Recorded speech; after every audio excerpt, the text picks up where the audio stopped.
Well, hello everyone. Welcome to the book of Ruth. And as we're looking at the book of Ruth today, we are going to examine this topic and title, From Full to Empty. From Full to Empty. Now, as we look at the book of Ruth, we are going to understand that there are so many pictures of Christ and the relationship that God has with his children through redemption. And as we consider everything that we are going to look at, we are going to rest in the fact that God is a great restorer of life. But before we get any further, my name is Justyn Smith with the Heart for Revival Ministries. To find out more about our ministry, more sermons, online giving, or to schedule a meeting if you're a preacher, visit us online at heartforrevival.com. Now, before we get to the meat of this message, From Full to Empty, I want to introduce to you the way that we are introducing books now by calling it SNAPSHOT.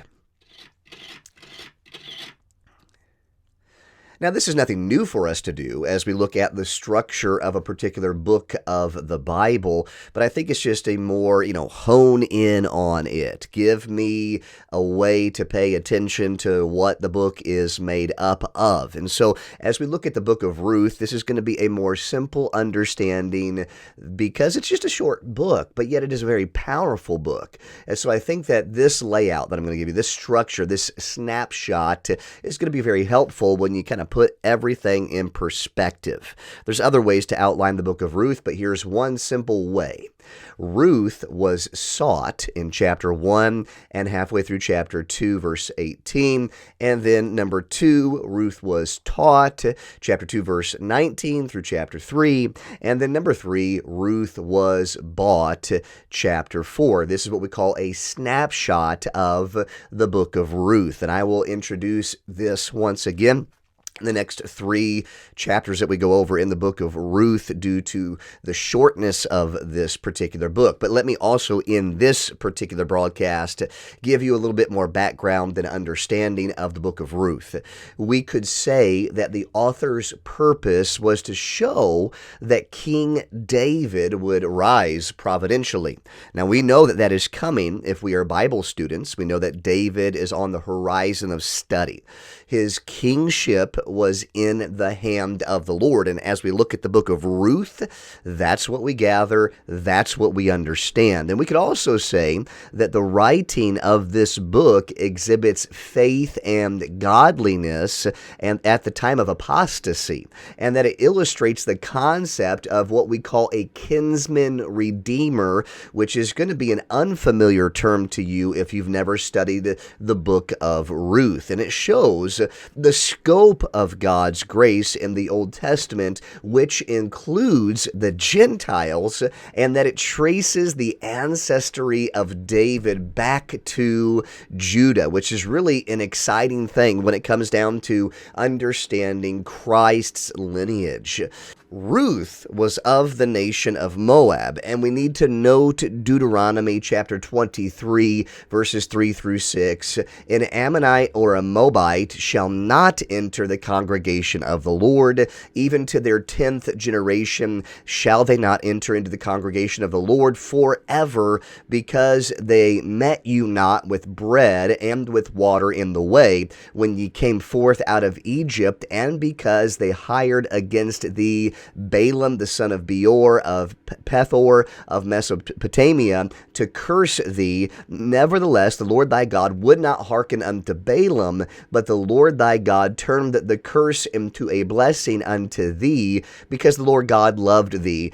Thou shalt not seek their peace nor their prosperity all thy days forever.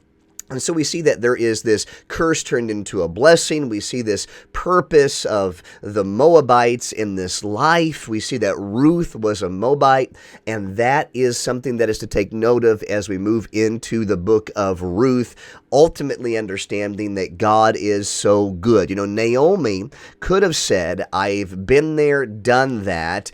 think twice about leaving the place that you stay, spiritually speaking. Don't let the famine drive you away, but rather let it draw you to God, so God will remove the famine. You see, Naomi, in the chapter that we are going to look at, Naomi missed the heaven-sent revival, but she did return to get in on the after effects and the blessings that we are going to see within chapter 1. So I've kind of given you just kind of this brief overall understanding of not just the book of Ruth, but also chapter 1. And we're going to see a little bit more as we jump into this study what it is that Naomi missed out on, but who it is that Ruth was as a person. And so we want to talk about this topic from full to empty, from full to empty. And we don't have a lot of time compared to the normal time that we spend in these, but I do want to give this chapter its due time today. And I also need to say that you can literally spend message after message in these chapters in the book of Ruth, just pulling out tidbit after tidbit of the grace of God and the mercy of God and the way of life. So we noticed this point number 1, it was a time of man doing that which was right in his own eyes instead of God's eyes. And this goes back to the fact that they were in the days of judges. In fact, notice what it says in verse number 1, it came to pass in the days when the judges ruled, and we just came through the book of Judges, that there was a famine in the land, and a certain man of Bethlehem, Judah, went to sojourn in the land of Moab, he, his wife, and his 2 sons. And so as we consider the time, the era, what was going on, okay, this is not a time that there was, pleasing God going on. This was a time where God was trying to get their attention. And we find in the scriptures that sometimes God would do that through natural disasters, and the famine is noted as the natural disaster that's taken place, and God is going to see his people turn back to him. Therefore, we see point number 2. The famine drove them to find prosperity, but the prosperity was in Moab. Sorry for the misspelling there. The prosperity was in Moab. Notice verse number 1 and 2 again. He went to sojourn in the country of Moab, he, his wife, his 2 sons. Verse 2, the name of the man was Elimelech, the name of his wife Naomi, and the name of his 2 sons Mahlon and Chilion, of Bethlehem, Judah, and they came into the country of Moab and continued there. And so they went into this place. The Moabites were not known for being favorable with those of Israel. They had turned away Israel back then, as we read in the book of Deuteronomy a little bit ago in our message. But the prosperity in life, if they wanted it, they'd have to go get it, and they'd have to go down to Moab to get it, okay? And this is where you've got different philosophies on this, okay? Some people would say, you got to go where the getting's good, and other people say, what? God created a formula, and the formula is that you would seek him when it gets bad, and that God would send the rain, if you will. And that formula is later going to be established to a greater degree with King Solomon, but they have lived through enough of this cycle of life, generation to generation, to pass down that people would understand, turn back to God. But instead of turning to God, they turn to Moab. Then point number 3, Elimelech left his wife in a spiritually destitute land. Now here's the reality. You and I do not know when we are going to pass away, but we need to, as best as we possibly can, especially leaders of our houses or leaders over our children's life, we need to be people who leave behind our family in a good spiritual place. That means we have established some things, and therefore that part of their life is something that is just going to come even after they lose us. Now notice what it says in verse number 3, Elimelech, Naomi's husband, died, and she was left and her 2 sons. Now it's a very simple verse, right? It is painting the picture for you of what is happening in Naomi's life. Sorrow upon sorrow, as you are going to read and learn that her 2 sons are going to pass away as well in this land that they have sojourned to find some kind of prosperity. But when they sojourn there, whether they find prosperity or not, they find that life happens. And so I simply want to remind you that it doesn't matter where you are at, it doesn't matter how much prosperity you find where you go, there are some basic, normal things of life that are going to happen no matter how well you have it off in this life. Okay? So Naomi and her family, Elimelech, her husband, they move to Moab because they want to find prosperity. In the process of time, the sons of Naomi, they marry. In the process of time, they die as well. So that leads us to point number 4, rumors spread of God's blessings coming back to the homeland. So as we are talking about our title from full to empty, we note that you know what? Naomi's life is blessed. She has her husband. They go to a place of prosperity, but her husband dies. Her sons, they find their brides, but then they are going to die. And so all of this from full to empty is just taking place, okay?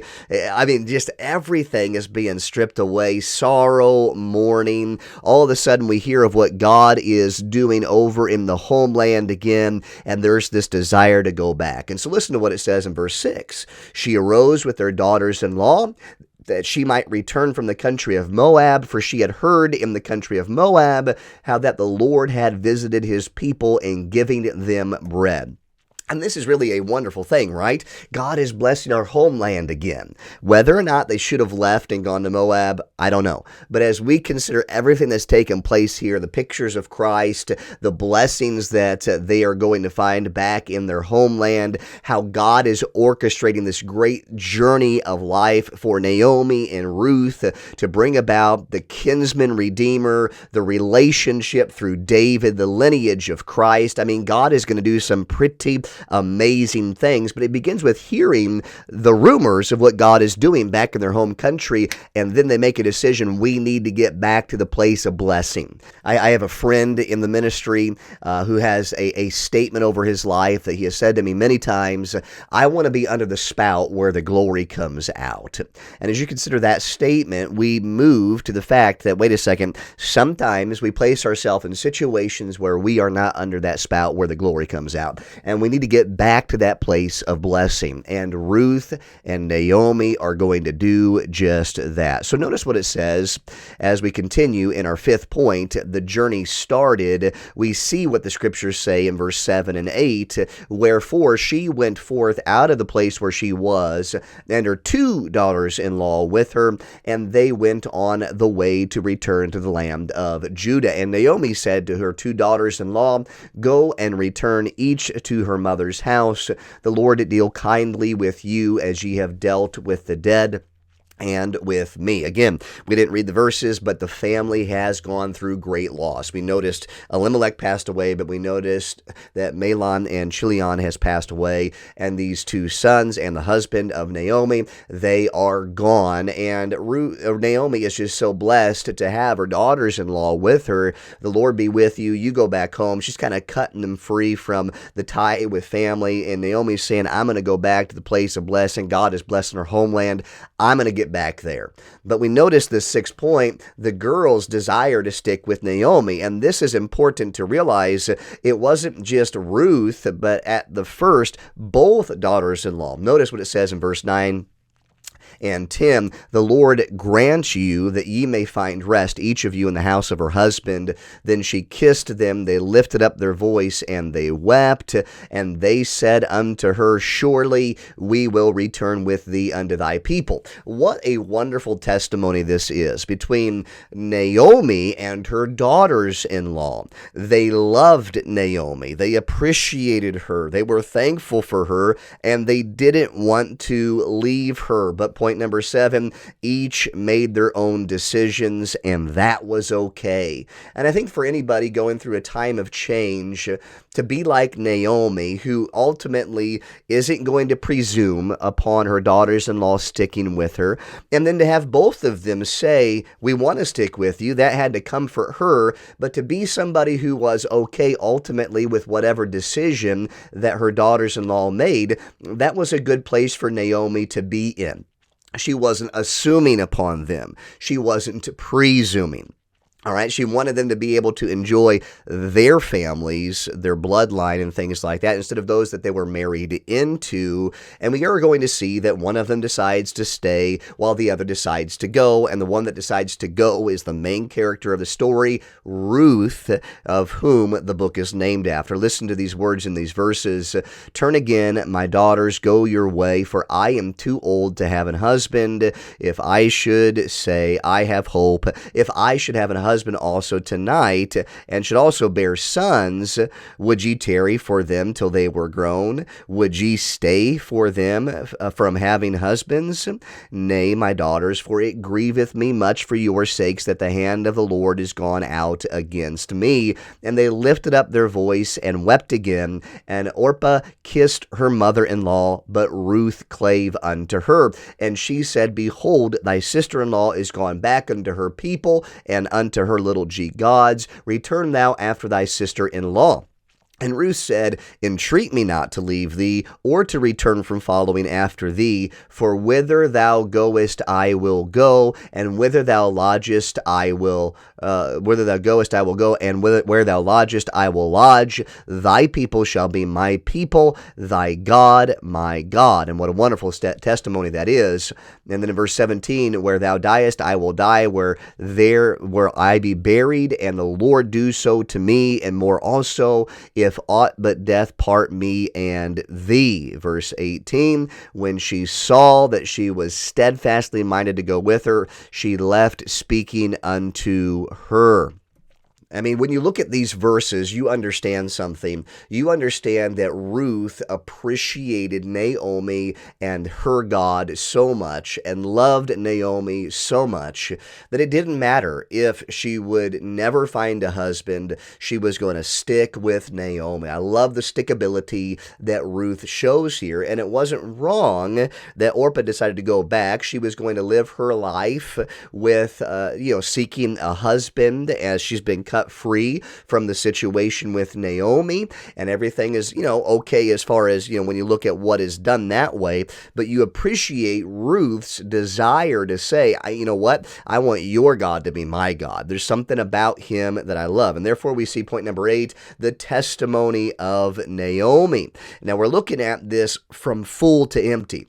All right, she had lots of blessings in life, but all of a sudden she goes from full to empty. And listen to these verses. Naomi said, Turn again, my daughters, why will ye go with me? Are there yet any more sons in my womb, that they may be your husbands? So they two went until they came to Bethlehem, and it came to pass, when they were come to Bethlehem, that all the city was moved about them, and they said, Is this Naomi? Verse 20, she said unto them, Call me not Naomi, call me Mara, for the Lord hath dealt very bitterly with me. I went out full, and the Lord hath brought me home again empty. And that's where our title comes from. Why then call ye me Naomi, seeing the Lord hath testified against me, and the Almighty hath afflicted me? So Naomi returned, and Ruth the Moabitess, her daughter-in-law, with her, which returned out of the country of Moab, and they came to Bethlehem in the beginning of the barley harvest. And so the scriptures are setting us up to understand the timing, the barley harvest, and all that is going to unfold with the blessing of the kinsman redeemer, and showing forth a great picture of wonderful redemption. Pictures of Christ spread throughout all of this. From full to empty, though, this is Naomi's testimony. Call me bitter. Call me Mara, because the Lord hath dealt very bitterly with me. And she's not casting God out from her life. She's just stating to her people, guys, I left, and this is what's taken place. I come back broken. I come back empty. I come back hurt. But that is a position that God is maneuvering Naomi and Ruth into to heal the brokenhearted, to set the captive free, and to do it in such a great pictorial way that ultimately represents and shows Christ. This is really a wonderful chapter that I've tried to, in just a little way, bring out to your attention to show you the blessing and the wonderful work of God providentially. We are going to move into another chapter of study in our next broadcast. It's going to be a blessing. Ruth 2, don't miss it. I hope that you are somewhat encouraged today through the study of the Word of God with me. Thank you so much for joining me. If you have not subscribed to our YouTube channel yet, we would certainly appreciate it if you would go ahead and do so. God bless you and have a wonderful day.